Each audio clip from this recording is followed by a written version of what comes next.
बिस्मिल्लाहिर्रहमानिर्रहीम। अस्सलाम वालेकुम। कैसे हैं आप सब? उम्मीद करती हूँ सब खैरियत से होंगे।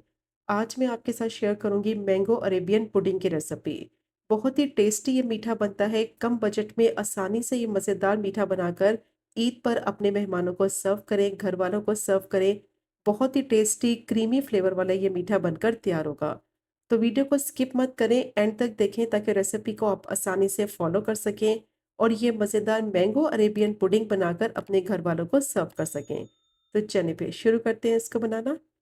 तो सबसे पहले मैंने 2 आम ले लिए थे। पके हुए मीठे आम इस्तेमाल करेंगे इस रेसिपी को बनाने के लिए, क्योंकि आजकल आम का मौसम है तो बहुत ही अच्छे आम मार्केट में मिल रहे हैं। तो अच्छे वाले आम इस्तेमाल करेंगे इस रेसिपी को बनाने के लिए। तो 2 मैंने आम लिए थे, गूदा निकाल कर उनको ब्लेंड कर लिया है। ब्लेंड करके आम की प्यूरी बना ली है। अब इसमें डालेंगे 3 tablespoon condense milk. Condense milk नहीं है तो इसकी जगह 2 टेबलस्पून पाउडर शुगर डालकर अच्छी तरह से मिक्स कर लें। कंडेंस मिल्क डालने से ना इसका फ्लेवर बहुत ही इन्हेंस हो जाएगा। मज़ेदार क्रीमी सा ये मिक्सचर बनकर तैयार होगा।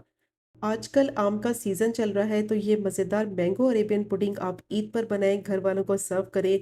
बहुत ही टेस्टी ये मीठा बनता है और झटपट बन जाता है। अब कंडेंस मिल्क को मैंने आम की प्यूरी में अच्छी तरह से मिक्स कर लिया है। क्रीमी सा मिक्सचर रेडी हो गया है। इसको थोड़ी देर के लिए फ्रिज में रख देंगे। अब मैंने पैन ले लिया है, इसमें 2 कप दूध शामिल करेंगे।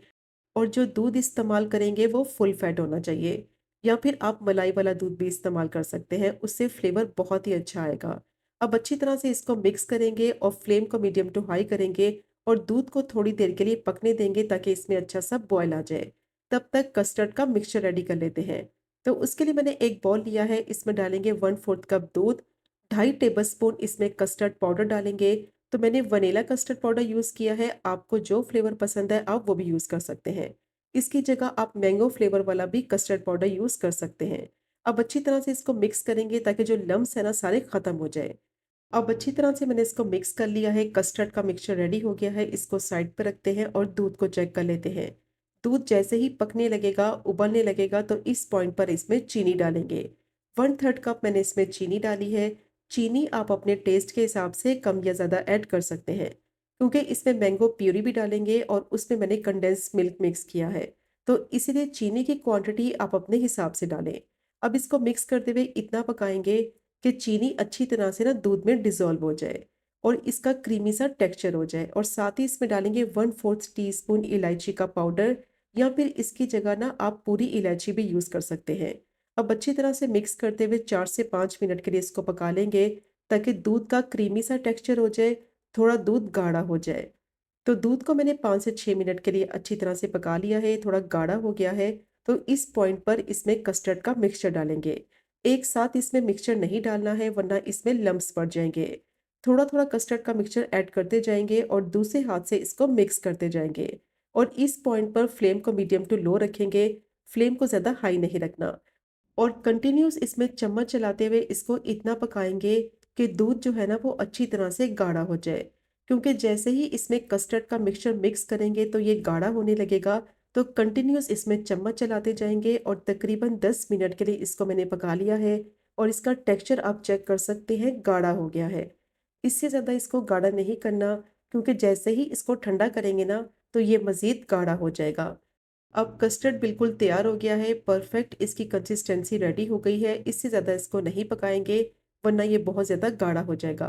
फ्लेम को बंद करेंगे, एक बॉल में इसको ट्रांसफ़र करेंगे और अच्छी तरह से ठंडा होने के लिए रख देंगे रूम टेम्परेचर पर।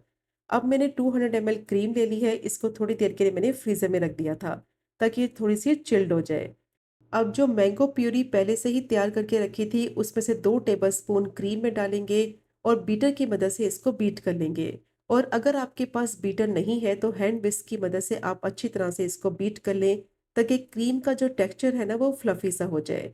क्रीम को थोड़ी देर के लिए फ्रीज़र में ज़रूर रखें, तो ये अच्छी तरह से ठंडी हो जाती है ना, तो फिर आप इसको बीट करेंगे तो क्रीमी सा फ्लफी सा इसका टेक्सचर हो जाएगा और बहुत ही टेस्टी ये मिक्सचर बनकर तैयार होगा। अब अच्छी तरह से मैंने इसको बीट कर लिया है 3 से 4 मिनट के लिए। इसका टेक्सचर देखिए कितना क्रीमी सा हो गया है। कस्टर्ड को अच्छी तरह से ठंडा कर लिया है रूम टेम्परेचर पर, और जो बाकी की मैंगो प्यूरी थी वो सारी कस्टर्ड में ऐड कर देंगे और इसको भी बीटर की मदद से बीट कर लेंगे ताकि मैंगो प्यूरी कस्टर्ड में अच्छी तरह से मिक्स हो जाए और कस्टर्ड का क्रीमी सा टेक्सचर हो जाए। कस्टर्ड में जितने भी लम्प्स होंगे ना, तो जब इसको बीटर की मदद से बीट करेंगे, तो लम्प्स भी सारे खत्म हो जाएँगे। तो देखिए कितना ज़बरदस्त कस्टर्ड का क्रीमी सा मिक्सचर रेडी हो गया है और इसकी कंसिस्टेंसी देखिए कितनी परफेक्ट बनी है। ठंडा होने के बाद कस्टर्ड थोड़ा गाढ़ा हो गया है। अब इसको असेंबल करेंगे, तो जो डिश में आपने ये मीठा सर्व करना है वो डिश ले लें। तो सबसे पहले डिश के बॉटम में ये कस्टर्ड का मिक्सचर लगाएँगे। अच्छी तरह से फैला देंगे ये कस्टर्ड का मिक्सचर, सारे कोनों पर अच्छी तरह से इसको अप्लाई कर देंगे और अब इसमें ब्रेड के स्लाइसेस रखेंगे। तो मैंने 10 से 12 ब्रेड के स्लाइसेस ले लिए हैं, किनारे मैंने उनके काट लिए हैं। और जो आप अरेबियन पुडिंग बनाने के लिए ब्रेड इस्तेमाल करें ना, थोड़े छोटे स्लाइस इस्तेमाल करें और फ्रेश ब्रेड इस्तेमाल करें, तो टेस्ट बहुत ही मज़े का आएगा। अब इसमें ब्रेड की लेयर लगा देंगे, अच्छी तरह से सारी साइडों पे ब्रेड की लेयर लगा देंगे। तो बस इस तरीके से देखिए मैंने ब्रेड को कस्टर्ड के मिक्सचर पर लगा दिया है और अब इसके ऊपर जो कस्टर्ड का मिक्सचर है वो डालेंगे और ब्रेड को कस्टर्ड के मिक्सचर से अच्छी तरह से कवर कर देंगे। बहुत ही टेस्टी ये मीठा बनता है और यकीन करें ये इतना कम बजट मीठा है कि आसानी से आप इसको बनाकर ईद पर अपने मेहमानों को सर्व कर सकते हैं और कोई भी यकीन नहीं करेगा ये आपने ब्रेड से बनाया है। मुंह में घुल जाने वाला ये मीठा बनकर तैयार होगा। अब ब्रेड पर मैंने कस्टर्ड का मिक्सचर अप्लाई कर दिया है। अब इसके ऊपर जो क्रीम बीट की थी वो रखेंगे। 3 से 4 टेबलस्पून क्रीम डालेंगे और स्पैचुला की मदद से क्रीम को फैला देंगे पूरे कस्टर्ड के मिक्सचर के ऊपर। तो इसका टेस्ट बहुत ही मज़े का आएगा। तो अच्छी तरह से क्रीम को मैंने अप्लाई कर दिया है कस्टर्ड के मिक्सचर के ऊपर। अब इसके ऊपर थोड़े से नट्स डालेंगे ताकि टेस्ट बहुत ही मज़े का आए। तो बारीक चॉप किए हुए बादाम डाल देंगे, बारीक चॉप किया हुआ पिस्ता डाल देंगे और अब इसके ऊपर सेकंड लेयर लगाएँगे ब्रेड की। जिस तरह से फर्स्ट लेयर लगाई थी, उसी तरह से अब सेकंड लेयर लगाएँगे। तो ब्रेड के स्लाइसिस से इस लेयर को कवर कर देंगे और जो बाकी का कस्टर्ड का मिक्सचर बच गया है, वो सारा मिक्सचर ब्रेड के स्लाइसिस के ऊपर डाल देंगे। अच्छी तरह से ब्रेड के स्लाइसिस को इस मिक्सचर से कवर कर देंगे।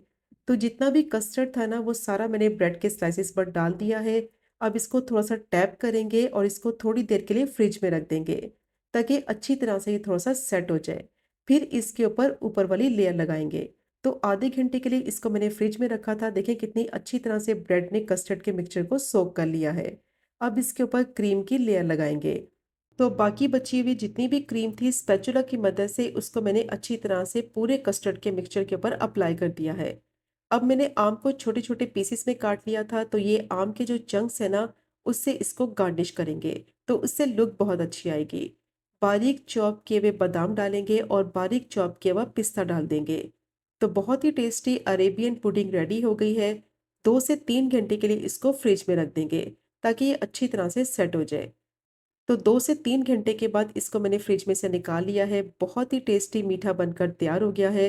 कम बजट मीठा आसानी से आप बना लेंगे इस ईद पर अपने घर वालों के लिए, अपने मेहमानों के लिए, कि बस वो उँगलियाँ चाटते रह जाएँगे।